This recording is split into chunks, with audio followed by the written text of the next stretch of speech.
1세대 전립선 결찰수를 하고 나서 굉장히 많은 분들이 도움을 받았죠. 근데 이제 물론 1세대였으니 단점들이 좀 있었습니다. 가장 큰 문제점들은 남성의 건강한 삶을 위한 전립선 100세 유로박입니다. 오늘은 이 전세대 전립선 결찰술에 대한 설명을 좀 드리도록 하겠습니다. 이제 저희는 지금 주로 2세대 전립선 결찰술을 주로 하고 있는데요.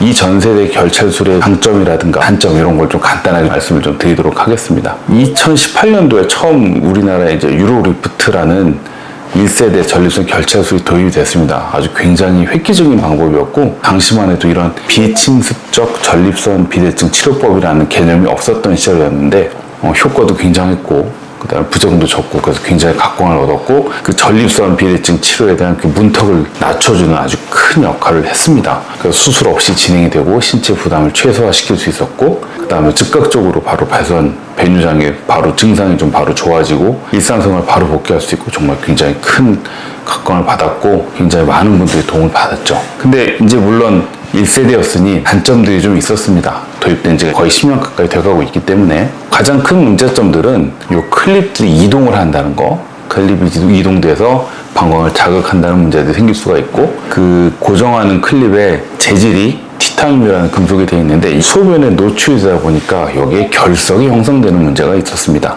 그리고 이 효과가 좀 약간 떨어질 수 있었고 그 다음에 이게 발사되는 과정에서 조직에 손상이 좀 오는 경우도 있었고 저희 병원에 오셨던 사례인데 1세대 전립선 결찰술을 하고 나서 그 금속으로 된 클립이 방광을 계속 자극해가지고 시간이 지나면서 거기에 돌이 생겨서 이제 시술하고 나서 굉장히 소변도 잘 나오고 좋으셨다고 해요. 그런데 몇 년이 지나고 나니까 갑자기 소변에서 피가 나오고 굉장히 통증도 있고 자극 증상도 있고 소변이 여전히 잘 나오긴 하는데 그런 불편함이 있어서 한번 확인하기 위해서 저희 병원을 내원하셨었거든요. 그래서 다음 동영상을 좀 보여드리도록 하겠습니다. 이제 내시경한 저희 동영상인데요. 보시면 자, 내시경으로 이렇게 들어가고 있습니다. 내시경으로 여기 전립선 요도 들어가고 여기가 방광으로 들어가는 방광목 부위 들여다보는데 갑자기 이 부위에 이런 보이시죠? 이런 돌이 보였습니다. 이렇게 이런 돌이 있었어요. 이런 돌이 있어가지고 여기 계속 방광을 자극하고 방광목을 자극하다. 왜 이쪽에 돌이 생겼는지가 궁금하시죠?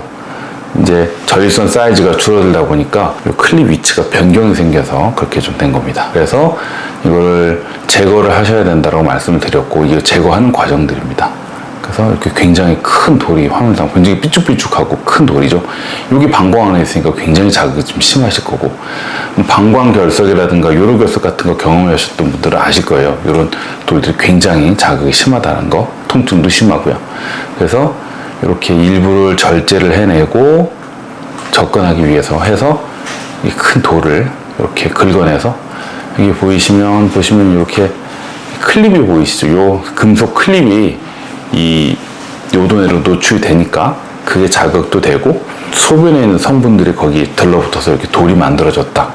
그래서 요거를 이렇게 긁어냈습니다. 제거해서 완전히 깨끗하게 좀 없애드렸죠. 이렇게 보시면 다시 한번 보시면은 이렇게 돌을 제거를 해냈다. 이렇게 보시면 될 것 같습니다. 여기 이제 수술해서 제거해낸 금속 클립과 거기에 붙어 있는 돌입니다. 이렇게 보시면은 길이는 요 정도. 이 끝에 금속 클립이 있고요. 그 앞에 이렇게 돌이 뾰족뾰족하게 돌이 형성이 됐습니다. 요게 이제 자극이 돼서 문제가 됐던 거고 이분은 한 4개 정도를 유로리프트를 시술하신 것 같은데 그렇게 해서 한 2개 정도가 방광 쪽으로 들어가서 문제가 돼가지고 그걸 다 이렇게 제거를 했던 케이스입니다.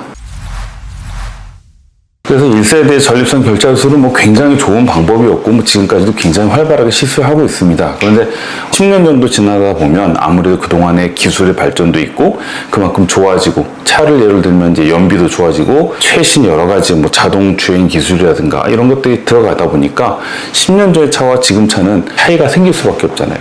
그리고 전립선 결찰술이나 시술도 마찬가지. 이 1세대 전립선 결찰술은 굉장히 아주 탁월한 방법이었고 획기적인 방법이었지만 그런 단점들이 있어서 새로운 세대의 방법들이 나왔고 또 개선돼서 더 좋아지고, 그래서 저희가 하고 있는 2세대 결철술은 그런 단점들이 좀 더 개선된 방법이다.